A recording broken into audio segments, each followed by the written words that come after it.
ધર્મલોક ચેનલમાં આપ સર્વે દર્શકોનું હાર્દિક સ્વાગત છે। જીવનમાં પ્રેરણા એટલે કે મોટિવેશન તો થોડા દિવસોની મહેમાન હોય છે, પણ અનુશાસન એટલે કે ડિસિપ્લિન એવો સાથી છે જે આપણને આપણી મંજિલ સુધી પહોંચાડીને જ જંપ લે છે। જ્યાં સુધી તમે તમારા લક્ષ્ય સુધી ન પહોંચો ત્યાં સુધી અનુશાસન તમારો સાથ છોડતું નથી। આજે આપણે એક અત્યંત મહત્વપૂર્ણ વિષય પર વાત કરવા જઈ રહ્યા છીએ, જે ખાસ કરીને મેષ રાશિના જાતકો માટે છે। જો તમારી રાશિ મેષ છે તો આ વિડિયો તમારા માટે એક ખાસ માર્ગદર્શક સાબિત થશે, કારણ કે આવનારા સમયમાં શનિદેવ વક્રી થવાના છે।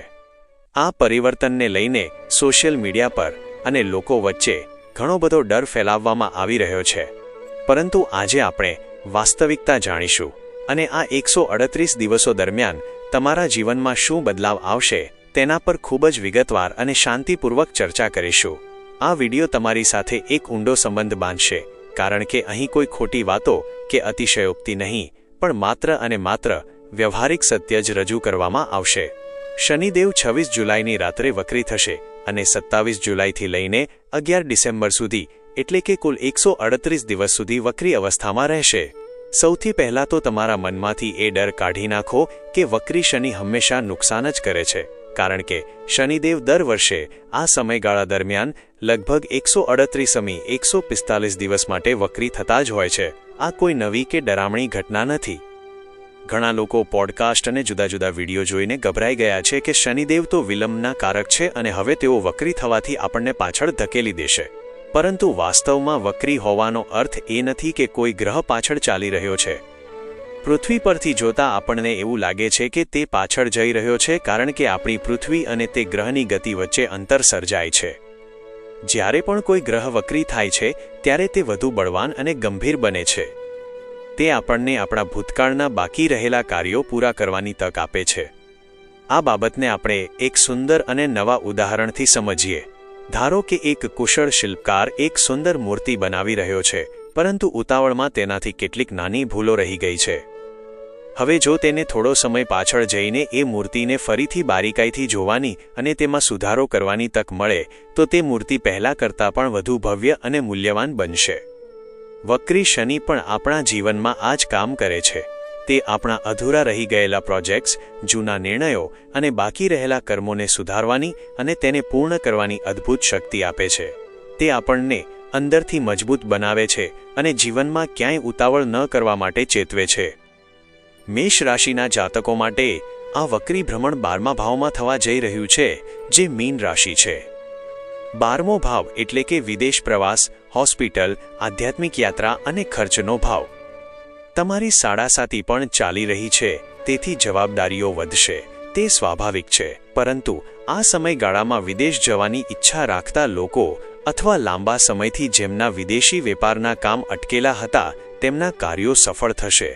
જેમ કે કોઈ વ્યક્તિ વર્ષોથી ઓર્ગેનિક ખેતી અથવા કોઈ નવા પર્યાવરણ અનુકૂળ વ્યવસાયની યોજના બનાવી રહ્યો હતો, પરંતુ કાયદાકીય દસ્તાવેજો કે સરકારી મંજૂરી ન મળવાને કારણે તેનું કામ અટકેલું હતું, તો આ 138 દિવસોમાં તે અવરોધો દૂર થશે અને તેમનું આયોજન સફળતાપૂર્વક આગળ વધશે। આ સમય દરમિયાન તમારા ખર્ચાઓ ચોક્કસ વધશે, પરંતુ એ ખર્ચ કોઈ ખોટી જગ્યાએ થવાને બદલે તમારા સત્કર્મોમાં, ધાર્મિક યાત્રામાં અથવા કોઈ શુભ કાર્યમાં થાય તેવી પૂરેપૂરી સંભાવના છે। શનિદેવ 10મા અને 11મા ભાવના સ્વામી થઈને 12મા ભાવમાં વક્રી થઈ રહ્યા હોવાથી નોકરી કે વ્યવસાયમાં પરિવર્તન આવવાની પ્રબળ શક્યતાઓ છે। આ પરિવર્તન તમને થોડા સમય માટે ચિંતિત કરી શકે છે, પરંતુ જો તમે ધીરજ અને અનુશાસન જાળવશો તો આ પરિવર્તન તમારી પ્રગતિ માટે સીડી સમાન સાબિત થશે।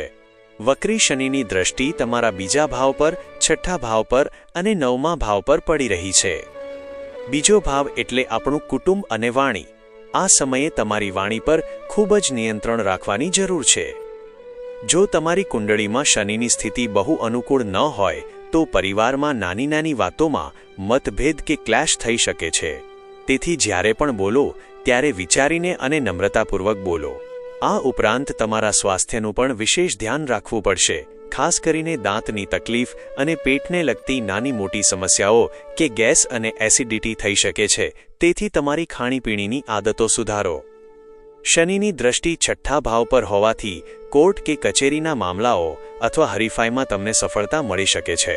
બસ તમારે કોઈપણ સ્પર્ધાથી ડરીને પાછા હટવાનું નથી, પરંતુ પૂરા આત્મવિશ્વાસ સાથે આગળ વધવાનું છે. 9મા ભાવ પર દ્રષ્ટિ હોવાથી ભાગ્યનો સાથ મેળવવા માટે તમારે મહેનત બમણી કરવી પડશે અને કોઈપણ મોટો નિર્ણય લેતી વખતે ઉતાવળ બિલકુલ નથી કરવાની. વક્રી શનિ અને દેવગુરુ બૃહસ્પતિનો શુભ પ્રભાવ પણ તમારા પર રહેશે, કારણ કે ગુરુ મહારાજની શુભ દ્રષ્ટિ પણ આ 12મા ભાવ પર છે, જેનાથી તમારા ઘરમાં કોઈ શુભ પ્રસંગ અથવા સંતાન સુખ જેવી ખુશખબર આવી શકે છે. આ સમયગાળાને વધુ સુખદ અને સફળ બનાવવા માટે તમારે રોજ નિયમિતપણે શનિદેવના બીજ મંત્ર ઓમ શમ શનૈશ્ચરાય નમઃનો 108 વાર જાપ કરવો જોઈએ. આ સાથે જ દરરોજ હનુમાન ચાલીસાનો પાઠ કરવો ખૂબ જ ફળદાયી રહેશે, કારણ કે હનુમાનજીની ભક્તિ કરવાથી શનિદેવ ક્યારેય અમંગળ કરતા નથી.